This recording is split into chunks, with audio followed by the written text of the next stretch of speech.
राधे राधे। आज हम श्री कृष्ण जी पर परिचर्चा करेंगे। हमारे श्री कृष्ण जी रसराज कहलाते हैं। तो क्यों कहलाते हैं, तो आइए जानते हैं। कृष्ण यह शब्द दिव्य है। कृष्ण का अर्थ है परम आनंद। हम सभी लोग आनंद की खोज में हैं, पर नहीं जानते कि अच्छा आनंद किस प्रकार खोजा जा सकता है।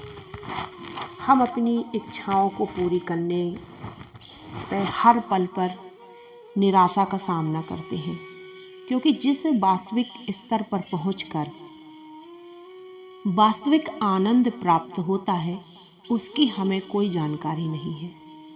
सच्चा आनंद प्राप्त करने के लिए सबसे पहले हमें यह तो समझना होगा कि यह शरीर नहीं बल्कि चेतना है, और चेतना तो हमारी वास्तविक पहचान का लक्षण मात्र है।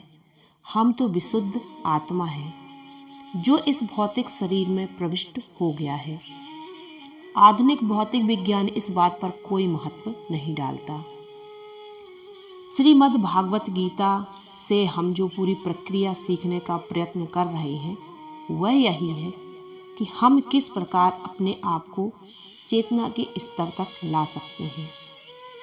यदि हम चेतना के उस स्तर पर पहुंच गए, तो फिर हमें इस शारीरिक चेतना के स्तर पर वापस नहीं धकेला जा सकता, और वर्तमान शरीर के नष्ट होने पर हम भौतिक विकारों से भी मुक्त हो जाएंगे। हमारा आध्यात्मिक जीवन पुनर्जीवित हो उठेगा, और उसका अंतिम परिणाम यह होगा कि इस शरीर को छोड़ने के बाद जो हमारा अगला जन्म होगा, वह पूरी तरह से आध्यात्मिक और शाश्वत होगा। आत्मा, जैसा कि हम पहले कह चुके हैं, शाश्वत है। इस प्रकार शरीर का अगर नष्ट भी हो जाए, पर चेतना नष्ट नहीं होती, वरन चेतना दूसरे प्रकार से किसी शरीर में प्रविष्ट हो जाती है, और हम फिर इस भौतिक जीवन की अवधारणा से परिचित होने लगते हैं।